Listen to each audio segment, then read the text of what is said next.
Welcome to all of you. आज हम लोग नेक्स्ट जो क्वेश्चन रह गया था उसको कंप्लीट करेंगे। Question number 86 to 90 RCC structure ST. तो चलिए शुरू करते हैं और चैनल को प्लीज़ सब्सक्राइब कर दीजिएगा। क्वेश्चन नंबर 86 देखिए। ठीक है, वीडियो को पॉज करके आप लोग एक बार इसको पढ़ लीजिएगा। ओके, तो क्या बोल रहा है? The type of footing which is used to transmit heavy loads through steel column is। इसका राइट आंसर है ग्रिलेज फाउंडेशन। ओके,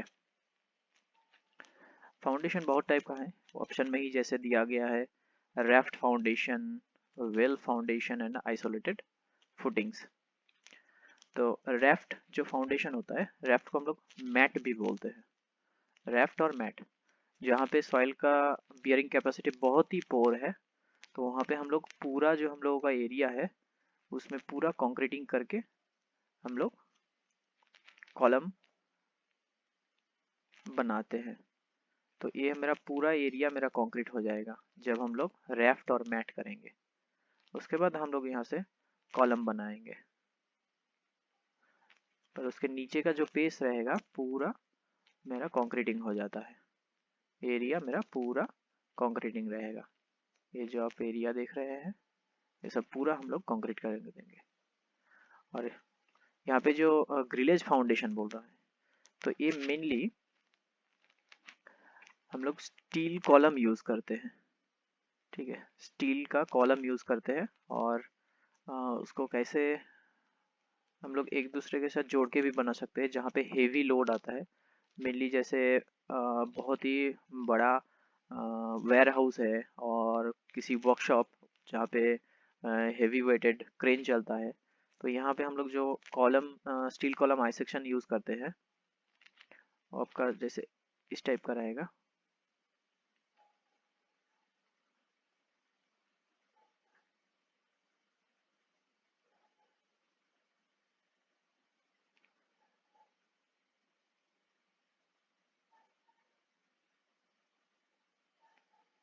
ये आपका एक आई सेक्शन हो गया।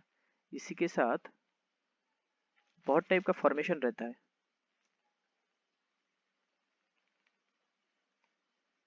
ऐसे भी हम लोग दो को आई सेक्शन, इसको रिवेटिंग करके और बोल्टिंग करके हम लोग बना सकते हैं। और दो को आई सेक्शन के हम लोग ऐसे भी जोड़ सकते हैं। एक को आई सेक्शन आपका थोड़ा जल्दी बनाते हैं, ज़्यादा आप लोगों का समय नहीं लेंगे, वीडियो भी छोटा होगा और अच्छा होगा। तो और एक आई सेक्शन के बैक टू बैक हम लोग ज्वाइन कर देंगे। ओके, तो यहाँ पे हम लोग बोल्डिंग कर देंगे, नहीं तो रिवेटिंग कर देंगे। और ये पूरा कंक्रीट का जो बेस रहेगा उसमें गड़ा रहेगा। ये आप टॉप व्यू अगर देखें इसका, तो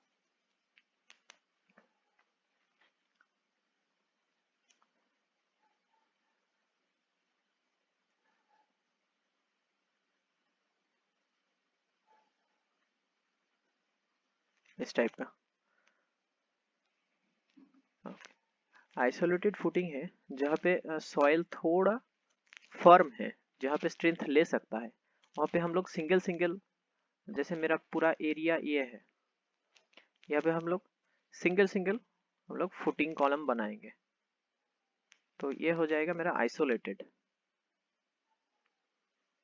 ओके, और एक टाइप का फाउंडेशन है जो है वेल। ये आप मेनली आप लोग देख सकते हैं, जिसको हम लोग और एक नाम से भी बुलाते हैं, ये है डीप फाउंडेशन। ठीक है, वेल फाउंडेशन, डीप फाउंडेशन हम लोग ब्रिज में इसको यूज करते हैं। ब्रिज, ब्रिजेज में वेल फाउंडेशन हम लोग यूज करते हैं। एकदम वाटर लेवल है, नदी के ऊपर बनाना है तो नदी के नीचे, ये हम लोगों का नदी का वाटर लेवल हो गया, उसका बॉटम का जो वाटर लेवल है वो नदी का ग्राउंड से भी नीचे रहता है, तो हम लोगों को बहुत दूर नीचे तक जाना पड़ता है। तो वहाँ से ये डीप फाउंडेशन वाला, वेल फाउंडेशन वाला उठ के आता है। उसके बाद हम लोग स्ट्रक्चर बना के ब्रिज बनाते हैं। तो ये क्वेश्चन का आंसर, जो क्वेश्चन बताया गया है उसका आंसर ग्रिलेज फाउंडेशन है। Next question, which of the following is not considered in the design of the isolated footing. Isolated footing हम लोग अभी देखा नॉर्मल, ये है अब मेरा आइसोलेटेड फुटिंग।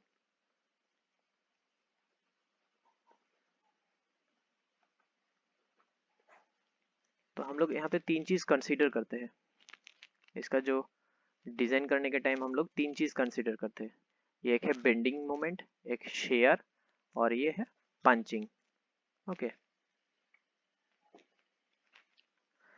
दो टाइप का हम लोगों का फाउंडेशन रहता है। हाँ, एक है शैलो फाउंडेशन और ये है डीप। तो शैलो रहता है कि इसका जो डेप्थ रहेगा, जैसे कि हम लोग फुटिंग बनाए और इसके ऊपर हम लोगों का कॉलम दे दिया, ये कॉलम ऐसे उठा, तो ये आपका डेप्थ बोल रहा है, डेप्थ ऑफ फाउंडेशन, और ये है मेरा चौड़ाई। ठीक है, तो ये जो डेप्थ अगर मेरा चौड़ाई से कम है तो वो शैलो हो जाता है, और जब डेप्थ मेरा चौड़ाई से ज्यादा है उसको हम लोग डीप फाउंडेशन बोलते हैं। तो जब फुटिंग हम लोग डिजाइन करते हैं तो तीन चीज हम लोग ध्यान में रखते हैं, तो उसको क्या बोलते हैं, critical section of the footing. Critical section of the footing तीन चीजों के लिए डिजाइन करते हैं, bending moment,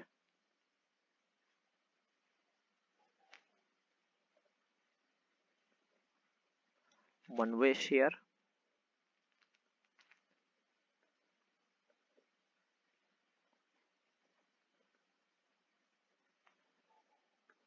and number 3 is two way share.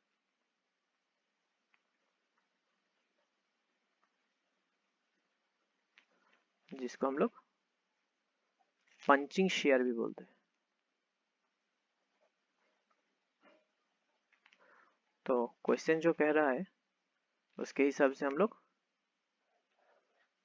ये है मेरा आंसर, इसको कंसीडर नहीं करते हैं टॉर्शन को, नॉर्मल हम लोग जो फुटिंग डिजाइन करते हैं। नेक्स्ट 88 क्वेश्चन क्या बोल रहा है, as per IS 456 2000 which of the following type of torsion is considered in design। इसका आंसर है इक्विलिब्रियम टॉर्शन।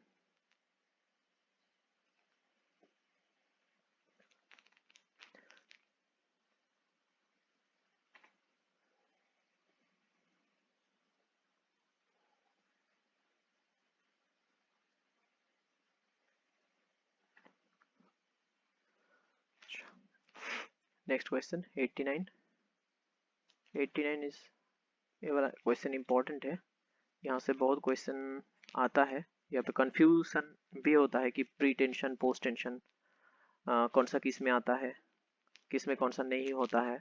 तो ये वाला कंफ्यूजन एक टेबल के टाइप में आप लोग बना लीजिएगा, तो इसमें लोगों का हेल्पफुल रहेगा।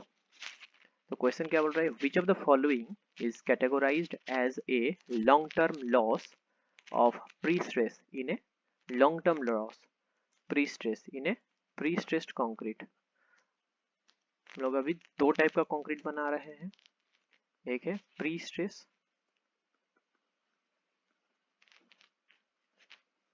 और एक है पोस्ट टेंशनिंग।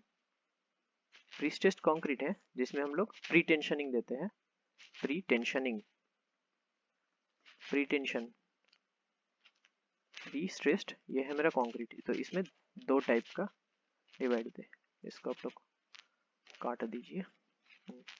तो एक है प्री टेंशन और एक है पोस्ट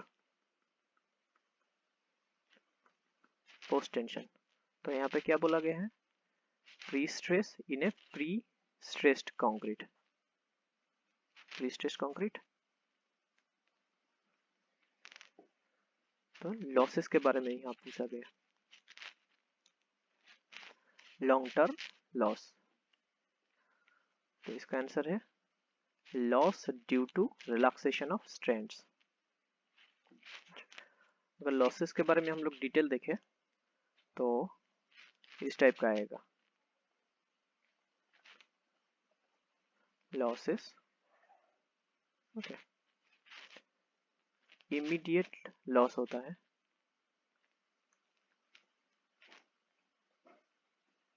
और एक है आपका time dependent.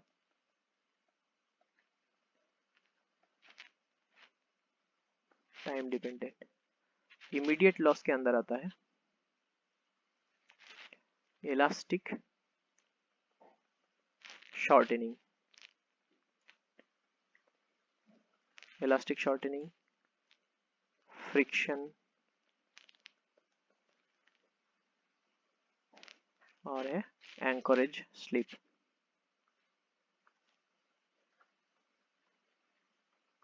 Encourage slip and time dependent मतलब ये टाइम के ऊपर डिपेंड करता है। इमीडिएट मतलब जब भी हम लोग जो टेंडन रहते हैं उसको खोल देते हैं तब ये इफेक्टिव हो जाता है। और टाइम डिपेंडेंट ये धीरे धीरे टाइम के ऊपर डिपेंड करता है। एक है क्रीप, जब लोग परिचित है कंक्रीट में क्रीप और रेल, जो रेल पट्टी रहता है उसमें क्रीप, वो भी आप लोग पढ़े हुए होंगे।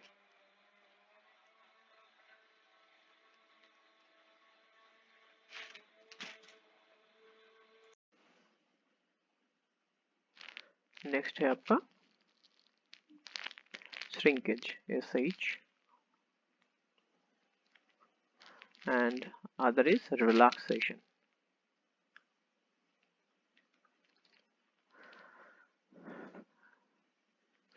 Pre-tensioned member, यहाँ पे टेंशन क्या होता है, पहले दिया होता है, प्री टेंशनड। क्वेश्चन में जो बोला है प्री स्ट्रेस मतलब पहले स्ट्रेस दिया गया है in a prestressed concrete, prestress और प्री टेंशन ही बोल रहा है इसको। नेक्स्ट वाला होता तो पोस्ट टेंशन बोलता है इसको। तो प्री टेंशनड जो कंक्रीट है, एंकरेज स्लिप, AN याद रखिएगा,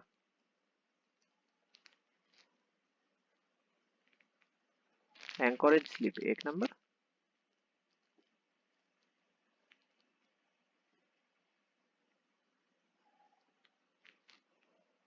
लॉस ड्यू टू फ्रिक्शन, ये प्री टेंशन में नहीं होता है, does not occur. Loss due to anchorage slip and loss due to friction does not occur.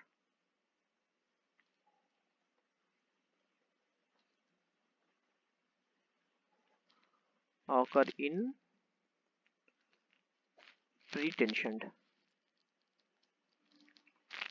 Next है PSC stands for prestress concrete. Thank you.